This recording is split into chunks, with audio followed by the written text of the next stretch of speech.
चलिए दोस्तों, तो एक बार फिर हम अपने वीडियो की शुरुआत करते हैं और बहुत तेजी से आज हम क्वेश्चंस को करेंगे और बिल्कुल भी समय नहीं गंवाएंगे। जल्दी से हमें मिल्टन कंप्लीट करना है, उसके बाद फिर हम शेक्सपियर को या लिटरेरी टर्म्स को स्टार्ट करेंगे। तो क्वेश्चन नंबर 46 है दोस्तों, इल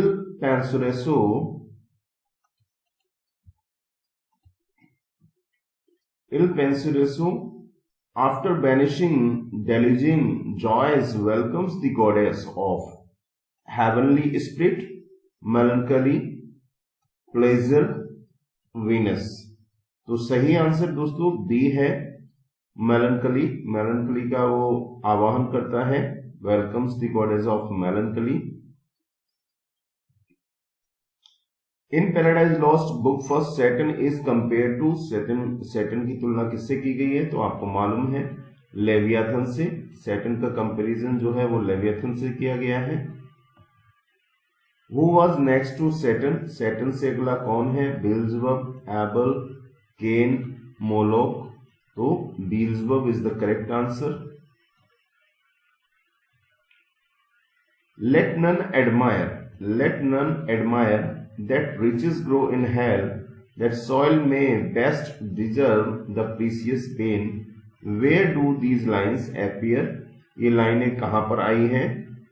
पैराडाइज रिगेन में, पैराडाइज लॉस्ट में, लिसिडास में या एल एलिग्रो में?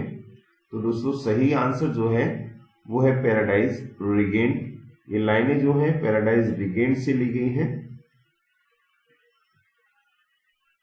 सॉरी दोस्तों, पैराडाइज रिगेन नहीं, पैराडाइज लॉस्ट। पैराडाइज लॉस्ट से ये लाइनें ली गई हैं। Let none admire that riches grow in hell, that soil may best deserve the precious bane. दोस्तों इंपॉर्टेंट लाइन है। और एक्सप्लेनेशन की बात करें तो जो एक्सप्लेनेशन का वीडियो होगा कोर्स का, उसमें मैं इनको डिटेल में आपको समझाऊंगा। We read Paradise Lost as a task.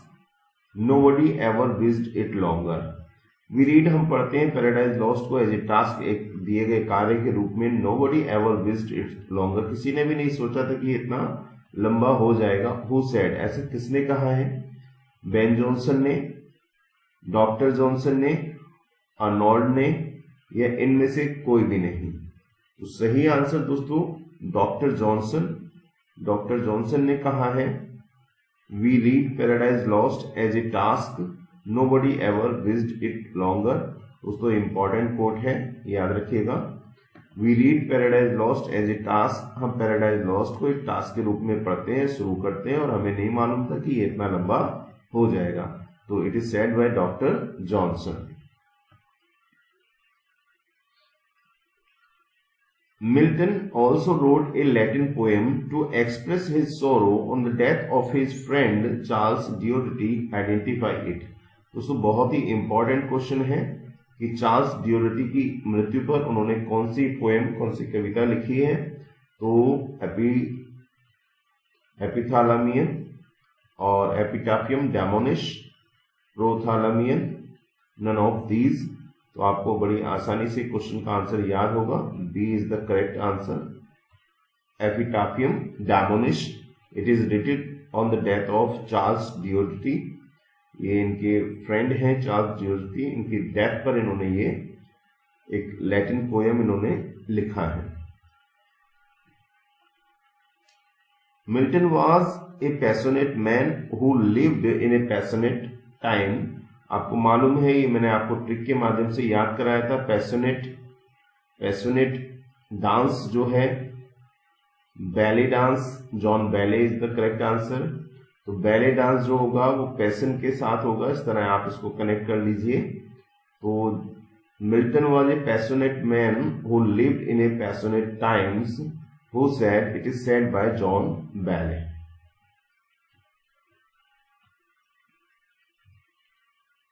Who appointed Milton to the post of Latin secretary?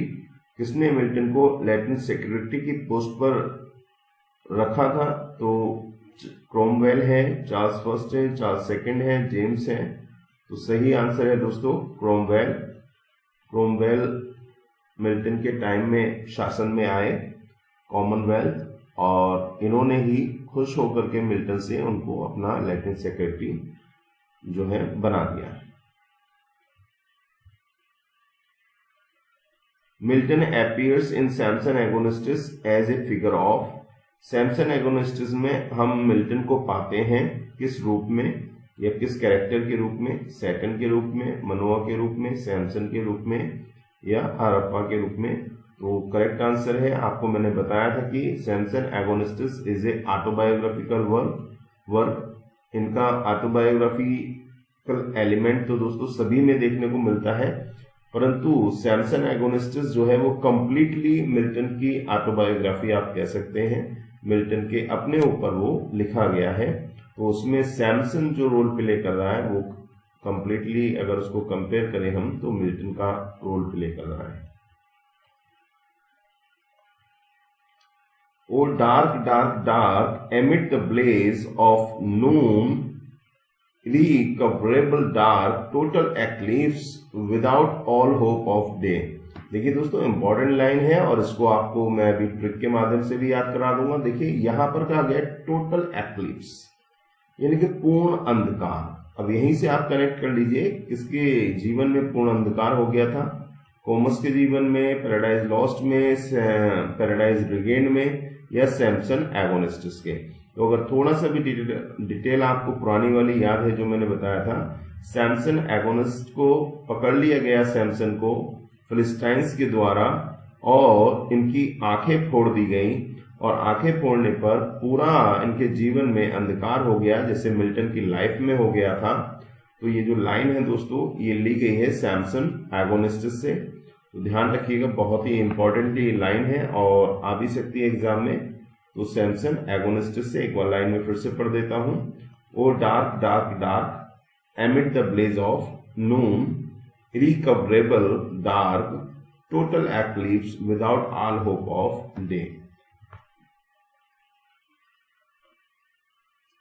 Which one is Milton's epitaph?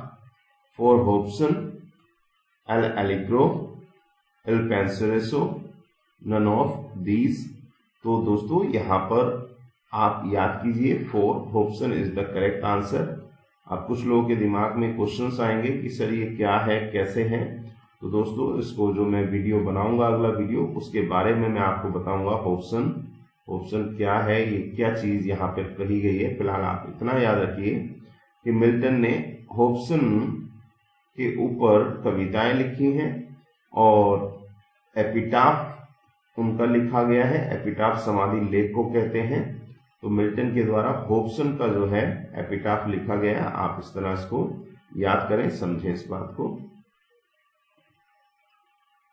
Which epic of Milton is the product of the Reformation and the Renaissance? देखिए दोस्तों पूछा गया विच epic of Milton, epic कह दिया गया पहले से ही। तो एपिक तो मिल्टन के दो हैं, पैराडाइज लॉस्ट और पैराडाइज रिगेन। अब यहाँ पर पूछा गया है कि product of the Reformation and Renaissance, तो Paradise Lost is the product of Reformation and Renaissance, याद रखिएगा। दोनों का मिश्रण पैराडाइज लॉस्ट में देखने को मिलता है।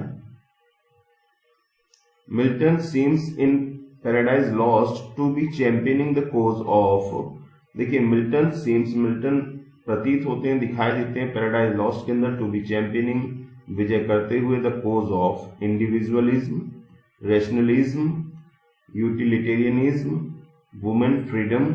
इनमें से कौन सा थीम पूरा आप ले सकते हैं जो पैराडाइज लॉस्ट में हमको दिखाई देता है? तो अगर इसकी हम बात करें पर्टिकुलरली, तो पैराडाइज लॉस्ट के अंदर केवल मात्र एक ही चीज हमें दिखाई देती है, वो है इंडिविजुअलिज्म। टोटल थॉट जो है वो जॉन मिल्टन के हैं और through the mouthpiece of Saturn है, सैटर्न के माध्यम से हैं। तो यही इसका करेक्ट आंसर है दोस्तों। Which doctrine is found in Paradise Lost? Paradise Lost में ध्यान से सुनिएगा, पैराडाइज लॉस्ट में कौन सा डॉक्ट्राइन पाया गया है उसको यहां पर बताना है। फ्रीडम ऑफ सिन है, फ्रीडम ऑफ लिबर्टी है, फ्रीडम ऑफ इंडिविजुअलिज्म है, फ्रीडम ऑफ विल है। तो देखिए freedom of will, correct answer है दोस्तों फ्रीडम ऑफ विल। दोनों क्वेश्चंस को ध्यान से समझिएगा क्या कहा जा रहा है। देखिए पिछले क्वेश्चन में कहा गया था Milton seems in Paradise Lost to be championing the cause of. क्या नजर आता है पैराडाइज लॉस्ट को देखने पर। ओवरऑल थ्योरी को अगर हम पढ़ते हैं तो हमें इंडिविजुअलिज्म यानी व्यक्तिगतवाद हमको देखने को मिलता है। इसमें सारे थॉट्स मिल्टन के हैं, सेटन के माध्यम से हैं इसलिए। और दूसरी बात है कि जो अगर हम कोई डॉक्ट्राइन कोई सिद्धांत की बात करें कि कौन सा सिद्धांत हम इससे फाउंड कर सकते हैं तो वो है फ्रीडम ऑफ विल का। सेटन की अगर आप बात करेंगे तो सेटन की जितनी भी स्पीचेस हैं वो कहीं ना कहीं फ्रीडम ऑफ विल को दर्शाती हैं। Milton wrote no language who said. बहुत ही इंपॉर्टेंट क्वेश्चन है दोस्तों। किसने कहा है Milton wrote no language. Milton ने कोई भी लैंग्वेज नहीं लिखी। इंपॉर्टेंट क्वेश्चन है। तो करेक्ट आंसर है दोस्तों इलियट, हैजलिट, जॉनसन। सही आंसर क्या है अगर आपको पता हो तो आप बता भी सकते हैं। तो दोस्तों सही आंसर है इसका जॉनसन। जॉनसन ने कहा है Milton wrote no language. Important है दोस्तों, उसको जरूर याद कर लें आप। Milton wrote no language. वैसे मैं आपको बता दूं एक पर्टिकुलर वीडियो सभी ट्रिब्यूट्स का मैं आपके लिए बनाऊंगा जिसमें सारे ट्रिब्यूट्स में आपको ट्रिक के माध्यम से भी याद कराऊंगा और उनकी थ्योरी बता करके भी आपको मैं याद करा दूंगा। बहुत ही इंपॉर्टेंट ट्रिब्यूट्स का कलेक्शन है मेरे पास, ध्यान रखिएगा। उसको हम वीडियोस में आपको लर्न कराएंगे ट्रिक के माध्यम से। तो दोस्तों मुझे उम्मीद है ये 15 क्वेश्चंस का वीडियो आपको जरूर पसंद आया होगा। मिलते हैं अगले वीडियो में। Thank you so much.